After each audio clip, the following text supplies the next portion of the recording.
ओम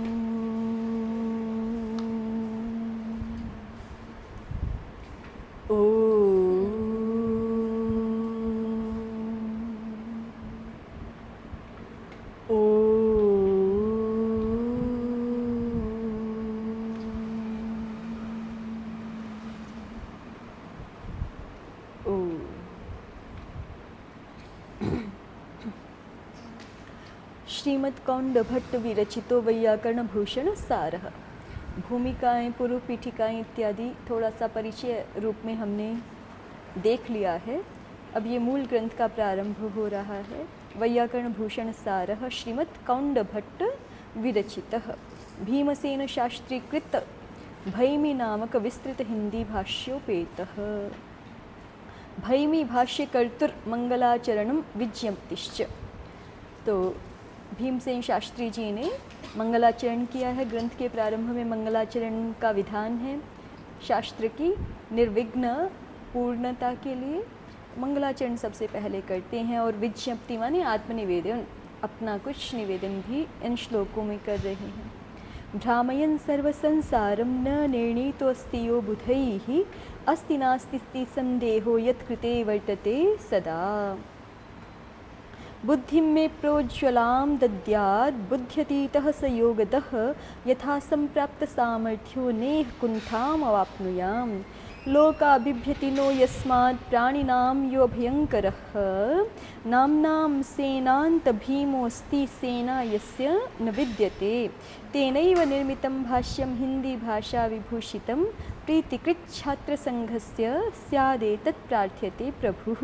कामं सन्तु कृतावत्र त्रुटयो मे सहस्रशः तथापि छात्र संघोत्र मोदं परम् अवाप्स्यति। कृपा स्यात् जगदीशस्य यत्नो मे सफलो भवेत् यतो मौर्ख्याभिभूतस्य को देवादपरोस्ति मे। श्री लक्ष्मी तो ये भैमी भाष्य के कर्ता पंडित भीमसेन शास्त्री जी का मंगलाचरण है। क्या निवेदन कर रहे हैं? भ्रामयन् सर्व संसारम न निर्णीतो अस्ति यो बुधैः अस्ति नास्ति इति संदेहो यत्कृते वर्तते सदा। जिनके विषय में हमेशा ही संदेह बना रहता है संपूर्ण लोकों को, सब प्राणी जिनके बारे में संदेह करते हैं कि ये हैं भी कि नहीं है, करते ना संदेह करते रहते हैं। और भ्रामयन् सर्व संसारम, जो कि सारे संसार को चला रहे हैं, सारे संसार को गति प्रदान कर रहे हैं, एक ये भी अर्थ हो सकता है। और जो सारे संसार को भ्रमित कर रहे हैं अपनी माया से। और न निर्णीतोऽस्ति यो बुधैः, बुध जन भी, प्राचीन जन भी, मेधावी जन भी जिनके बारे में निर्णय नहीं कर पाते हैं कि ये हैं कि नहीं, जिनके बारे में ये संदेह हमेशा बना रहता है। भ्रामयन् सर्व संसारम न निर्णीतो अस्ति यो बुधैः अस्ति नास्ति इति संदेहो यत्कृते वर्तते सदा। बुद्धिं मे प्रोज्ज्वलां दद्यात्, ऐसे जो परम तत्व हैं वो क्या करें? बुद्धि में प्रोज्वलाम दद्यात्, मुझे प्रोज्वल बुद्धि दें, प्रकाशित बुद्धि प्रदान करें। बुद्ध्यतीतः स योगतः, क्योंकि वो स्वयं बुद्धि से परे हैं और वही बुद्धि योग को प्रदान करने वाले हैं। उनके बिना किसी को, उनकी कृपा के बिना किसी को बुद्धि का सामर्थ्य प्राप्त होता नहीं है। किसी भी तत्व को प्रकाशित करने वाली, किसी भी तत्व की प्रकाशिका, प्रकाश बुद्धि भगवत कृपा से ही प्राप्त होती है, सत्य तत्वों का प्रकाश करने वाली। तो इसलिए कहा बुद्धि में प्रोज्वलाम दद्यात् बुद्ध्यतीतः स योगतः यथा संप्राप्त सामर्थ्यो नेह कुंठाम अवाप्नुयाम। यथा, जिससे कि संप्राप्त सामर्थ्य वाला मैं, भगवान जी कृपा करेंगे, बुद्धि प्रदान करेंगे, योग प्रदान करेंगे, तो मैं सामर्थ्य युक्त हो जाऊंगा। और फिर कि जिससे इस शास्त्र कार्य में मैं नियुक्त हुआ हूँ तो मेरी बुद्धि कहीं पर भी कुंठित ना हो, मैं कहीं भी कुंठा को न प्राप्त करूँ कि अब जो है हमें समझ नहीं आ रहा कि ये कार्य में क्या करना चाहिए, कैसे होना चाहिए, कैसे इसको पूर्ण करें, ऐसी स्थिति ना हो। बुद्धि में प्रोज्वलाम दद्यात् बुद्ध्यतीतः स योगदः यथा संप्राप्त सामर्थ्यो नेह कुंठाम अवाप्नुयाम। इस कार्य को करते हुए, इस कार्य के संदर्भ में मैं कुंठित ना हूँ, कुंठा को प्राप्त ना हूँ। लोका बिभ्यति नो यस्मात् प्राणिनाम यो अभयंकरः। सारा संसार, सारे लोग जिससे डरते हैं। लोक का एक अर्थ लोग भी होता है। हिंदी में लोग शब्द जो है वो लोक से, संस्कृत के लोक शब्द से ही बना है। तो लोक से दो अर्थ होते हैं, एक तो संपूर्ण लोक और एक लोक के जो अवयव मनुष्य हैं वो भी, उसको भी क्या कहा जाता है। जैसे आपके अष्टाध्यायी संपूर्ण शास्त्र को भी हम शास्त्र कहते हैं, और एक सूत्र के लिए भी शास्त्र शब्द प्रयोग होता है ना। वैसे संपूर्ण लोक भी लोक और एक मनुष्य भी लोक, ठीक है। तो लोका बिभ्यति नो यस्मात्, जिससे कि प्राणी, लोका बिभ्यति नो यस्मात्, जिससे सारे के सारे प्राणी डरते हैं। प्राणी नाम यो अभयंकर, और दूसरी ओर प्राणी नाम यो अभयंकर, प्राणियों को अभय प्रदान करने वाले भी वही हैं। प्राणियों को अभय प्रदान करने वाले भी वही हैं। उनके अतिरिक्त अन्य किसी के भी आश्रय से प्राणी अभय को प्राप्त नहीं हो सकते। नामना सेनांत भीमोस्ति, नामना सेनांत भीमोस्ति। नाम से, नाम कैसा है उनका, तो सेनांत, सेना अंत वाला है। और ये लेखक के नाम की चर्चा हो रही है। नामना सेनांत भीमोस्ति, नाम से क्या है, सेना अंत वाला भीम। तो क्या हो गया, भीमसेन हो गया कि नहीं। सेना यस्य न विद्यते, लेकिन जिसकी सेना नहीं है। तेनैव निर्मितम भाष्यम। देखो ऊपर वाली पंक्तियों में तो जो है वो भगवान जी से प्रार्थना हो गई, भगवान जी के स्वरूप का निरूपण थोड़ा सा, कि उनके बारे में आज तक कोई निश्चय कर नहीं पाया है, उनको पूर्णता से जान नहीं पाया है। और आप केनोपनिषद में पढ़ते हो, यस्यामतं तस्यामतं मतं यस्य न वेदसः अविज्ञातम विजानताम विज्ञातम अविजानताम। कि जो कहे पूर्णता से उनको कोई जानता नहीं है, और जो कहे कि मैंने पूर्णता से जान लिया, तो समझो कि उसने कुछ भी नहीं जाना है। तो वही बात यहाँ पे कही गई है कि अस्ति नास्ति, जिनके विषय में प्राज्य जन भी संदेह किया करते हैं और जिनके बारे में निर्णय है हुआ नहीं है, मानो भ्रामयन सर्व संसारम, जो अपने माया से आवृत्त करके सारे संसार को भ्रमण करा रहे हैं, भ्रांति में डाल रहे हैं। वही भगवान जी जो भ्रांति में डाल रहे हैं, वही भगवान जी जो है वो मेरी बुद्धि को प्रोज्वल करें, क्योंकि वही अंततः योगदः हैं। बुद्धि योग के प्रदान करने वाले भी वही हैं। किसी भी विषय के अधिगम का सामर्थ्य प्रदान करने वाले भी वही हैं, और स्वयं बुद्ध्यतीत हैं। तो अपनी बुद्धि से हम उनको जान लें, ऐसा तो नहीं हो सकता। वही कृपा करें तब हम उनको जान सकते हैं, और उनकी कृपा से ही जो भी हमारा जीय विषय है, जिस अन्य विषय में हम जानना चाहते हैं, सामर्थ्य प्राप्त करना चाहते हैं, उसमें हम समर्थ हो सकते हैं। तो मुझे किस लिए सामर्थ्य चाहिए, कि जिससे इस विद्या के सेवा कार्य में, भारती के सेवा कार्य में मैं प्रवृत्त हुआ हूँ, उस कार्य में मैं कुंठा को न प्राप्त होऊँ। यथा संप्राप्त सामर्थ्यो नेह कुंठाम अवाप्नुयाम। ठीक है। और लोका बिभ्यति नो यस्मात् प्राणिनाम यो अभयंकरः, सारे प्राणियों को जो अभय करने वाला है, और एक और दूसरी ओर जो है वो सारे प्राणी जिनसे भय खाते हैं। उपनिषद में ऐसा भी है ना, कि जिसके भय से अग्नि तपती है और जिसके भय से वायु प्रवृत्त होती है। चलो अब अग्रिम चर्चा ये आ रही कि ये भयमी टीका किन्होंने की है। तो नामना सेनांत भीमो अस्ति, सेना यस्य न विद्यते, माने भीमसेन जी। और तेनैव निर्मितम भाष्यम, हिंदी भाषा विभूषितम, उन्होंने ये हिंदी भाषा विभूषित भाष्य, भयमी भाष्य रचा है धात्वर्थ निर्णय पर। प्रीतिकृत छात्र संघस्य स्यादेतत् प्रार्थ्यते प्रभु, ये जो भाष्य है ये छात्रों के लिए प्रीतिकर होवे, छात्र समुदाय का प्रीतिकर होवे, उनके मन को प्रसन्न करने के लिए होवे। एतत् प्रार्थ्यते प्रभु, ऐसी हम भगवान जी से प्रार्थना करते हैं। कामम संतु कृतावत्र त्रुटयो में सहस्रशः। और अब एक निवेदन कर रहे हैं, एक बात अपनी प्रस्तुत कर रहे हैं कि भले ही इस भयमी भाष्य में जो है वो सहस्रों त्रुटियाँ हो, माने बहुत सारी त्रुटियाँ हो सकती, क्योंकि इतने गूढ़ विषय होते हैं, तो वहाँ पर मतभेद होना अन्य आचार्यों से या फिर कहीं पर विषय का अलग प्रकार से निरूपण करना ये संभव ही होता है। तो उसी दृष्टि को सामने रख करके कह रहे हैं कि कामम संतु पितावत्र त्रुटयो में सहस्रशः, चाहे मेरे इस ग्रंथ में हजारों न्यूनताएं हों, पर फिर भी तथापि छात्र संघोत्र मोदम परम अवाप्स्यति, इतना मुझे निश्चय है कि इस ग्रंथ को पढ़ करके छात्र संघ को, छात्र समुदाय को बहुत प्रसन्नता प्राप्त होगी। ठीक है, क्योंकि पहले वाली व्याख्याएं जितनी जो है वो कठिन क्लिष्ट रही हैं, उसको बहुत सरल भाषा करके प्रस्तुत किया है।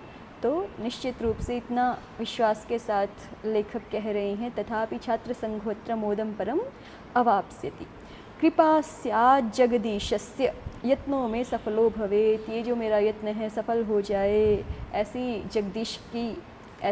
जगदीश्वर की कृपा होवे। यतो मूर्ख्याभिभूतस्य को देवादपरोस्ति में, मैं इन जगदीश्वर की ही शरण में हूँ, क्योंकि मैं स्वयं तो मूर्ख्य से अभिभूत हूँ।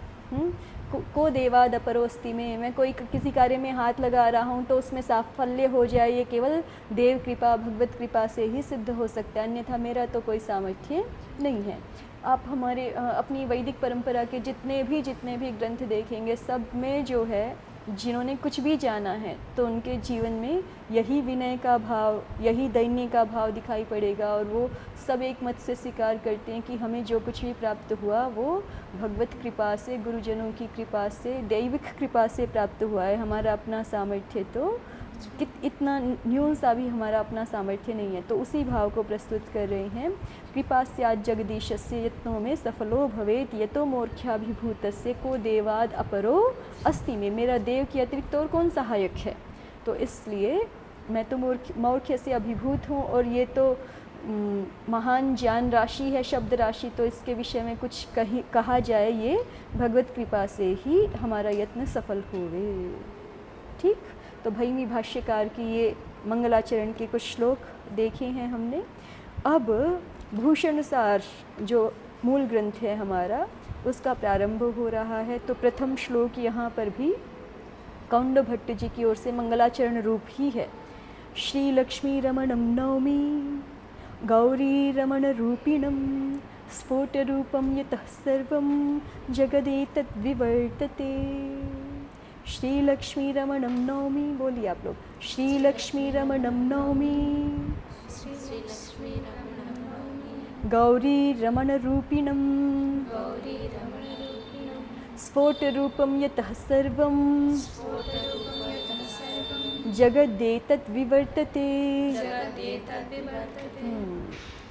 जब कुछ बोलने के लिए कहा जाए तो इसका उपयोग किया करें।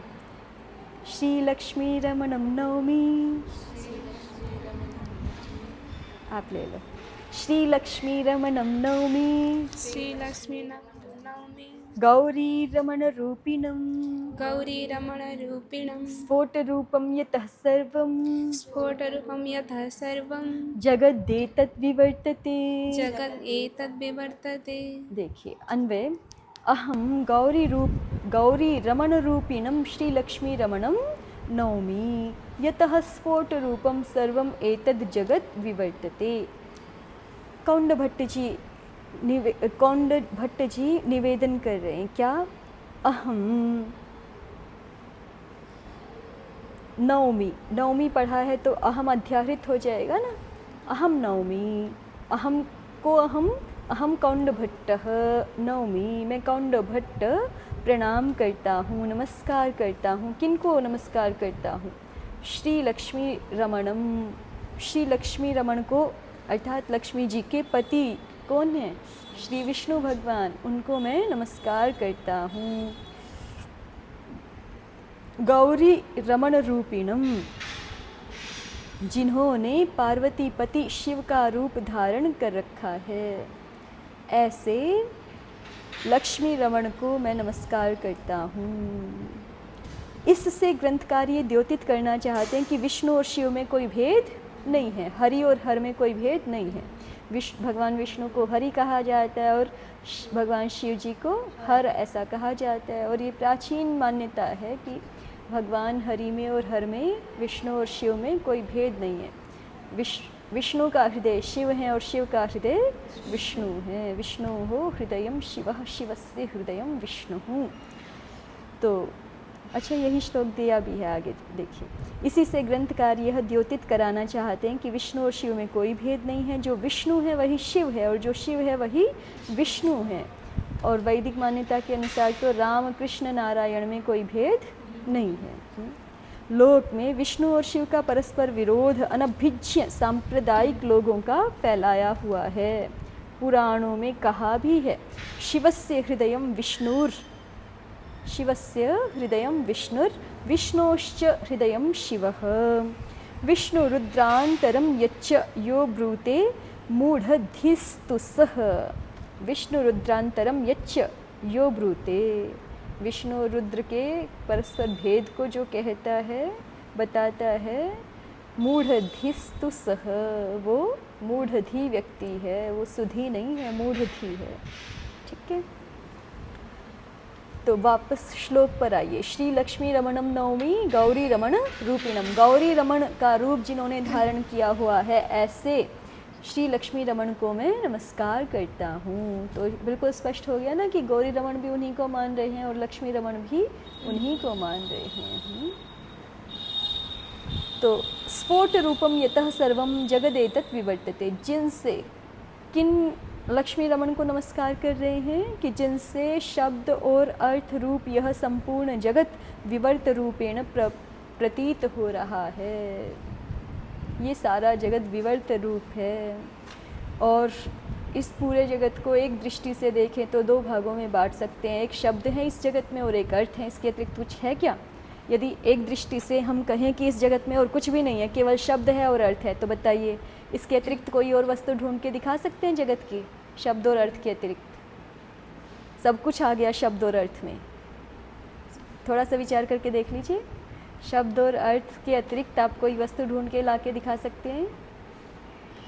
नहीं मिलेगा, कुछ भी नहीं मिलेगा। शब्द और अर्थ के अंतर्गत सब कुछ आ गया। शब्द और उनके अर्थ, भाई अर्थ में सारी ही तो संसार के सारे पदार्थ संग्रहित हो गए ना। तो एक दृष्टि से ये शब्द और अर्थ रूप है, या इसको कहें नाम नामी रूप है, या इसी को कहते हैं नाम रूपात्मक जगत है। ठीक है, संजा संजी रूप जगत है, उसके अतिरिक्त संसार में और कुछ है नहीं। तो नाम रूप जगत है, और ये जो नाम रूप संपूर्ण जगत है ये विवर्त रूप से प्रतीत होता है। स्फोट रूपम यतः सर्वम जगद एतद विवर्तते। जिन लक्ष्मी रमण जी से यह सारा विवर्त रूप, स्फोट रूप, नाम रूपात्मक जगत, स्फोट रूप अर्थात स्फोट माने शब्द का वास्तविक स्वरूप, और शब्द और अर्थ वैयाकरणों की दृष्टि से एक ही है।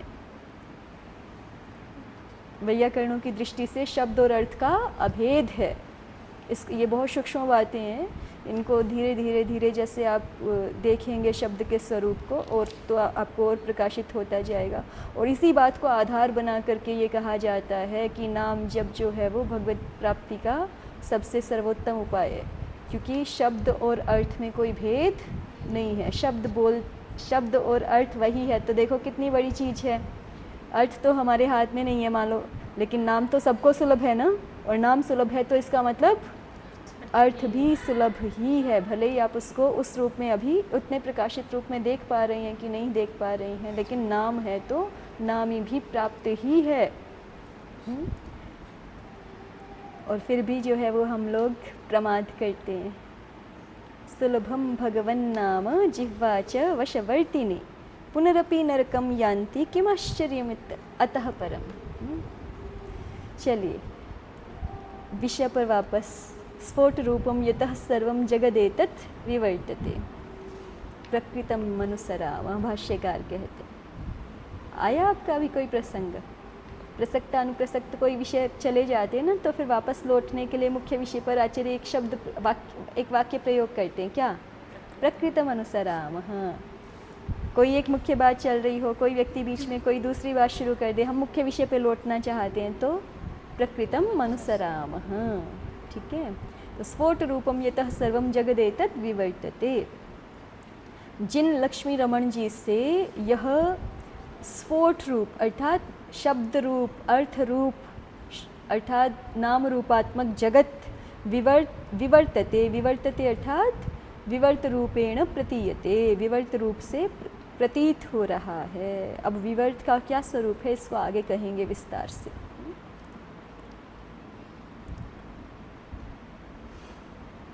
श्री लक्ष्मी रमणम, इस पे एक टिप्पणी दी गई है तो इसको समझ लीजिए। पहले विवर्त के बारे में भी एक टिप्पणी है, उसको देखते हैं। यह संपूर्ण जगत शब्द और अर्थ रूप ही है। यदि शब्द अर्थात संज्ञा, अर्थ अर्थात संजी को निकाल दे तो जगत नाम की कुछ भी वस्तु अवशिष्ट नहीं रहती। ठीक है, यह संपूर्ण जगत शब्द और अर्थ रूप ही है। शब्द अर्थात नाम, संज्ञा इसको निकाल दें और अर्थ अर्थात संजी को निकाल दें तो जगत नाम की कुछ भी वस्तु अवशिष्ट ही नहीं रहती है। संज्ञा संजी मिल कर के ही जगत कहलाते हैं। तो जगत का एक स्वरूप क्या भी है? संज्ञा संजी। और एक स्वरूप जगत का जो है वो भगवान कपिल जी ने सांख्य दर्शन के सूत्रों में भी कहा है, राग द्वेषयोः संसारः। संसार क्या है? राग और द्वेष ही है। संसार चल रहा है हमारा, इसका मतलब हमारे राग द्वेष चल रहे हैं। राग द्वेष बंद हो जाएंगे तो हमारे लिए संसार नष्ट हो जाएगा। कृतार्थम प्रति नष्टम अप्यनष्टम तदन्य साधारणत्वात्। पढ़ा है?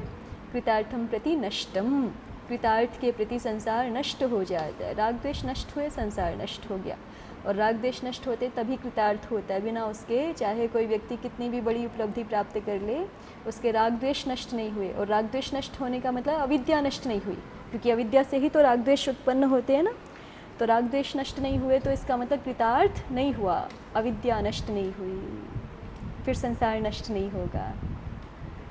और जब कृतार्थ हो जाएंगे, अविद्या नष्ट हो जाएगी, तो राग द्वेष नष्ट हो जाएंगे, तब कृतार्थ हो जाएंगे। कृतार्थ हो जाएंगे तो संसार होता हुआ भी रहेगा नहीं दृष्टि में। फिर उसी के लिए कहा जाता है ब्रह्म भावमयी दृष्टि, ब्रह्ममयी दृष्टि। बिना इसके ब्रह्ममयी दृष्टि नहीं हो सकती, केवल विचार से नहीं हो सकती, है ना। ये जब निष्पन्न हो जाए ये स्थिति तब हो सकती है। तो ये सारा का सारा संसार ही कैसा है? नाम रूपात्मक है, संज्ञा संजी रूप है। यदि संज्ञा संजी को हटा दे तो संसार में कुछ विशेष नहीं रहता। इसलिए जब ध्यान आदि का अभ्यास किया जाता है तो नाम रूप का, जो नाम रूप जिन प्रथम स्तर पे ये होता है कि कुछ नाम रूपों को रोक दिया जाता है। ध्यानम निर्विषयम मनः, तो संसार के जो विषय हैं कम से कम उन नाम रूपों का निषेध किया जाता है प्राथमिक स्थिति में, तब ध्यान का प्रारंभ होता है। चलिए आगे बढ़ते हैं। विवर्त शब्द भारतीय दर्शन साहित्य में अतात्विक अन्यथा भाव प्रतीति के लिए प्रसिद्ध है। विवर्त का क्या अर्थ है? अतात्विक। और अतात्विक को और खोल के कहें तो अन्यथा भाव प्रतीति, माने जो जैसा है उसको वो वैसा ना दिखना, ठीक है, उससे अन्यथा प्रतीति होना, ये विवर्त कहलाता है। विवर्त शब्द भारतीय दर्शन साहित्य में अतात्विक अन्यथा भाव प्रतीति के लिए प्रसिद्ध है। किसी वस्तु का अपने तत्व को न छोड़ते हुए अन्यथा प्रतीत होना विवर्त कहलाता है। वो अपने स्वरूप से कुछ भिन्न हो गई ऐसा नहीं हुआ है, और ऐसा हो भी नहीं सकता। ये भारतीय दर्शन की संपूर्ण मान्यता है कि जो पदार्थ विद्यमान है, जो पदार्थ तत्वतः जिस स्वरूप वाला है, वो उससे भिन्न तत्व कभी भी नहीं हो सकता, है ना। जो जिसका वास्तविक स्वरूप है वो उसका वास्तविक स्वरूप रहेगा ही। ना सतो विद्यते भावो न भावो विद्यते सतः। ये तो है ही है कि जो अविद्यमान है वो कभी विद्यमान हो जाएगा, ऐसा नहीं हो सकता। और जो विद्यमान है वो कभी भी सर्वथा नाश को प्राप्त हो जाएगा, अविद्यमान हो जाएगा, ऐसा कभी भी नहीं हो सकता। और इसके अतिरिक्त ये बात भी कि जिसका जो तत्व है वो उसी तत्व में रहता है, लेकिन वो कभी भी तत्वांतर नहीं हो सकता। एक तत्व दूसरा तत्व कैसे हो सकता है, ठीक है। लेकिन इसमें भी एक स्थिति ऐसी होती है कि वो अपने तात्विक भाव को ना छोड़ते हुए प्रतीत दूसरे स्वरूप वाला होने लगता है। उसको क्या कहते हैं? विवर्त। भारतीय दर्शन की भाषा में किसी वस्तु का अपने तत्व को न छोड़ते हुए अन्यथा प्रतीत होना विवर्त कहलाता है। जैसे उदाहरण देकर के समझाते हैं। अति प्रसिद्ध उदाहरण है, यदि हम रस्सी को सांप समझते हैं तो यह विवर्त होगा। तो सीधा सीधा विवर्त का अर्थ कहें तो भ्रांति ज्ञान। क्या है? भ्रांति ज्ञान।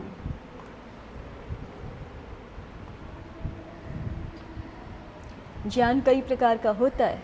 एक तो शुद्ध ज्ञान, उसको तात्विक ज्ञान बोल सकते हो आप। जैसा तत्व है वैसा भासना, वैसा प्रकाशित होना, वैसा उसको जानना। ठीक है, यथाभूत वस्तु का प्रकाश हो जाना। और ये स्थिति महर्षि पतंजलि जी की भाषा में केवल जब चित्त की एकाग्र अवस्था वाली स्थिति होती है, अर्थात संप्रज्ञात समाधि से युक्त जब चित्त होता है, केवल तभी होती है। उससे पहले हम जो है वो किसी भी वस्तु को यथा स्वरूप नहीं जानते। यथा भूतार्थ प्रकाशिनी हमारी बुद्धि या हमारा अंतःकरण नहीं होता है संप्रज्ञात समाधि से पहले। तो यदि हम संप्रज्ञात समाधि की स्थिति से पहले ऐसा सोचते हैं कि हम तो ठीक ठीक जानते हैं सब चीज़ों को, तो फिर ये अपने आप में हमारी बहुत बड़ी भ्रांति है। चित्त की 5 अवस्थाओं का वर्णन किया है ना, तो उनमें से जो क्षिप्त, मूढ़, विक्षिप्त, एकाग्र और निरुद्ध, उनमें से एकाग्र अवस्था जो कि संप्रज्ञात समाधि की स्थिति है, उसके लिए कहा है कि यथा भूतार्थम प्रकाशते, कि उस स्थिति में जो पदार्थ जैसा है वैसा हमारा चित्त उसको हमें दिखाता है। तो उसका मतलब उससे पहले कैसा दिखा रहा था? उससे पहले जो है वो भ्रांत दिखा रहा था, मिश्रित दिखा रहा था, क्योंकि उससे पहले हमारा चित्त रूपी दर्पण ही मैला था, अस्थिर था, बहुत हिलडुल रहा था। तो फिर उसमें कोई भी चित्र ठीक से नहीं आ रहा था। तो है जो पदार्थ जैसा है उसको वैसा हमारा चित्त नहीं दिखाता। इसका मतलब हम जो है भ्रांति ज्ञान में होते हैं, विवर्त स्वरूप को देखते हैं, तात्विक स्वरूप को नहीं देखते हैं। तो ज्ञान को कई प्रकार से कह सकते हैं। एक तात्विक ज्ञान, शुद्ध ज्ञान है ना, और एक होता है उसके बिल्कुल विपरीत ज्ञान हो जाना, जिसको भ्रांति ज्ञान कह सकते हो। ठीक है, विपरीत ज्ञान ही भ्रांति ज्ञान है ना। योग दर्शन की भाषा में कहें तो मिथ्या ज्ञान। मिथ्या ज्ञान क्या है आपका श्लोक? विपर्ययो मिथ्या ज्ञानम अतद्रूप प्रतिष्ठम। विपर्यय ज्ञान, विपर्यय ज्ञान कहो, भ्रांति दर्शन कहो, जो है वो ये विवर्त कहो, विपरीत ज्ञान कहो, एक ही बात है।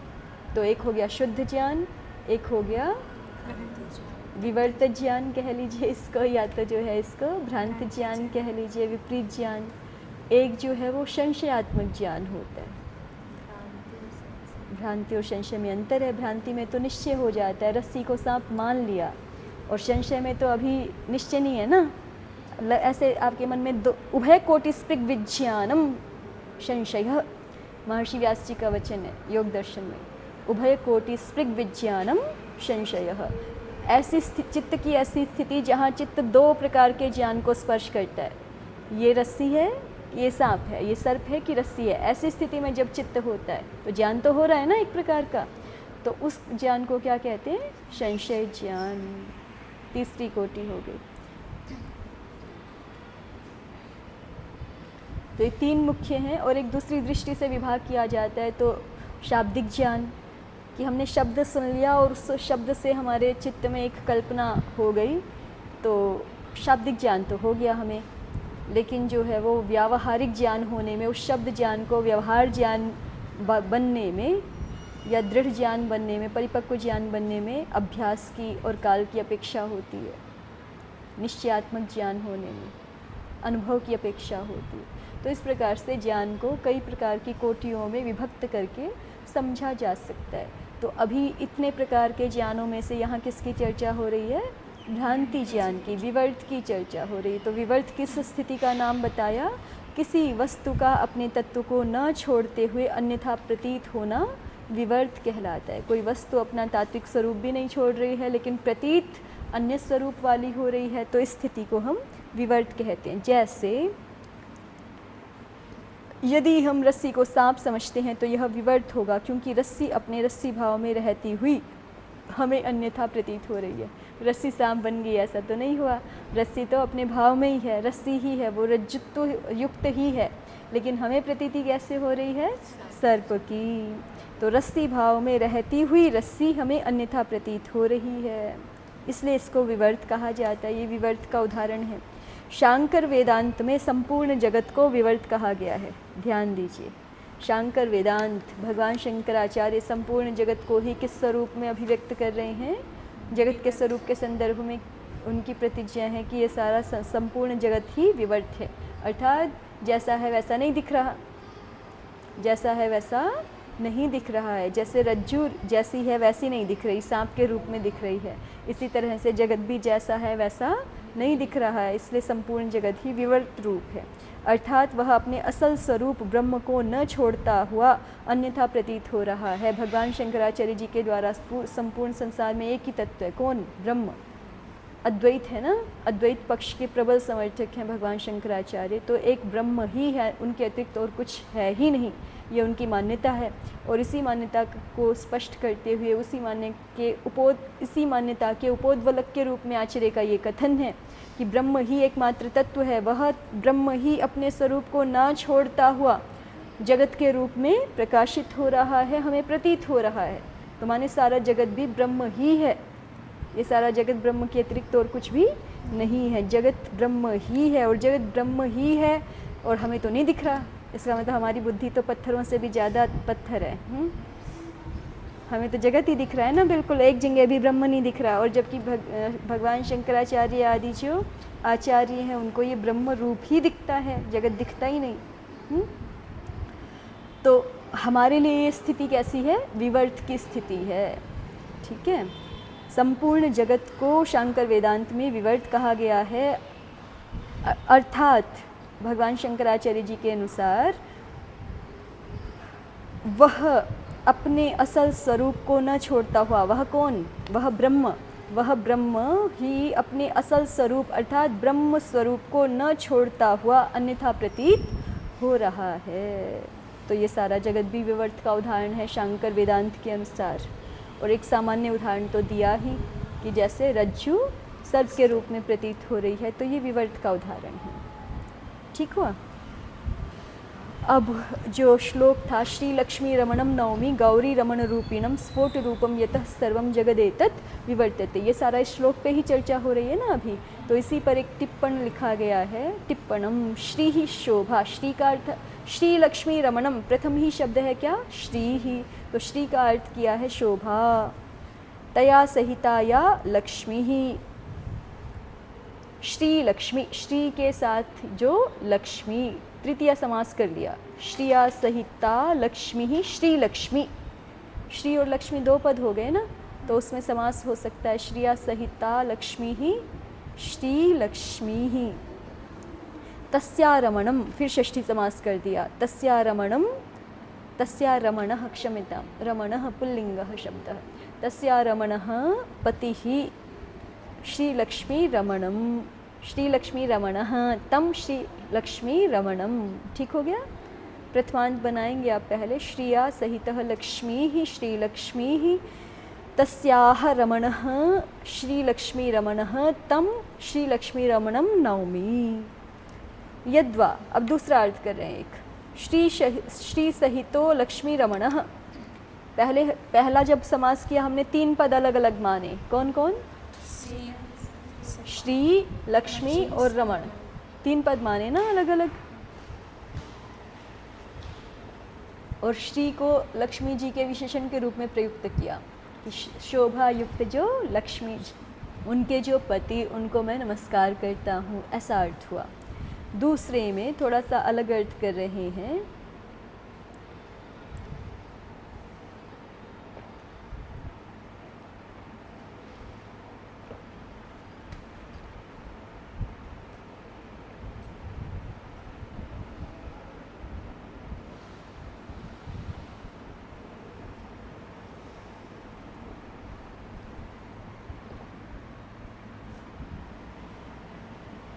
यहाँ लक्ष्मी रमण को पहले समस्त कर लिया, लक्ष्म्याः रमणः लक्ष्मी रमणः, ठीक है। और फिर श्री सहितो लक्ष्मी रमणः श्री लक्ष्मी रमणः, यहाँ पे श्री का अर्थ सीधे लक्ष्मी जी ही हो गया, श्री जी और श्री जी के पतिदेव, ठीक। अब यह शोभा रूप अर्थ नहीं लिया, श्री का अर्थ लक्ष्मी, और लक्ष्मी रमण तो लक्ष्मी रमण है ही, तो फिर श्री और लक्ष्मी रमण, श्री सहितः लक्ष्मी रमणः, श्री जी के साथ जो लक्ष्मी रमण, श्री लक्ष्मी रमणः तम। अथवा एक और समास करके बता रहे हैं, श्री ही सरस्वती, श्री नाम किनका भी है, सरस्वती जी का है। लक्ष्मी ही रमा, और लक्ष्मी जी से किसको लिया गया, रमा को। तयोः रमणः, उन दोनों के जो रमण हैं, श्री जी के रमण और लक्ष्मी जी के रमण, माने श्री जी के पति और लक्ष्मी जी के पति, तम उनको, ऐसा भी एक अर्थ हुआ है, ठीक है। फिर आगे गौरी रमण रूपिणम में समास है, गौर्याः रमणः पतिः तस्य रूपम स्वरूपम अस्य अस्ति इति गौरी रमण रूपी, तम गौरी रमण रूपिणम। यहाँ पे रूपिणम में कौन सा प्रत्यय हो रखा है, पहचान रहे हो, रूपिणम। अतः इन्हीं ठनव से मत्वर्थीय इन्हीं प्रत्यय हो रहा है, ठीक है। गौरी का, गौरी के रमण, गौरी के पति, गौर्याः रमणः, गौरी रमणः, तस्य रूपम अस्य अस्ति इति गौरी रमण रूपी, तम गौरी रमण रूपिणम।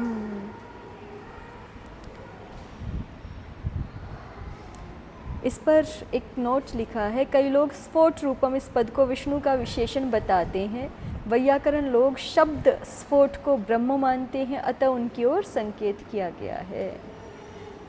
ग्रंथ के आदि में श्री कौंड भट्ट मंगलाचरण करते हैं। मंगलाचरण करने से ग्रंथ समाप्ति के प्रतिबंधक विघ्नों का नाश होकर ग्रंथ समाप्ति का मार्ग प्रशस्त हो जाता है। यदि कहीं मंगल किए जाने पर भी ग्रंथ समाप्त नहीं होता तो वहाँ विघ्नों का प्राचुर्य समझना चाहिए। उसके लिए जितना मंगल अपेक्षित था वह वहाँ नहीं किया गया। किंच जहाँ नास्तिकों के ग्रंथों में मंगल न होने पर भी ग्रंथ की समाप्ति देखी जाती है, वहाँ विघ्नों का अभाव अथवा पूर्व जन्मजन्य मंगल आदि की कल्पना कर लेनी चाहिए, ऐसा नवीन लोगों का कथन है। महाभाष्य में भगवान पतंजलि ने मंगल करने का प्रयोजन इन शब्दों में व्यक्त किया है, मंगलादीनि ही शास्त्राणि प्रथन्ते वीर पुरुषाणि च भवन्ति आयुष्मत् पुरुषाणि च। ये आ गया आपका प्रसंग, अभी नहीं आया होगा।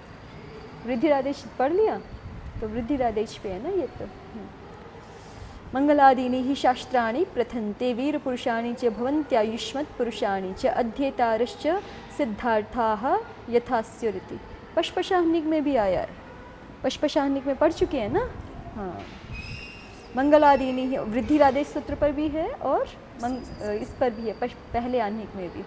मंगलादीनि ही शास्त्राणि प्रथन्ते वीर पुरुषाणि च भवन्त्यायुष्मत् पुरुषाणि चाध्येतारश्च वृद्धि युक्ता यथास्यु। बस बाकी सब एक समान ही है। वहाँ कहा है पशपशाहनिक में अध्येतारश्च सिद्धार्था यथास्युरिति, और वृद्धिरादेश सूत्र में कहा है अध्येतारश्च वृद्धि युक्ता यथास्युरिति। तो इससे प्रतीत होता है कि मंगल विषयक वर्तमान धारणा का धीरे धीरे विकास हुआ है।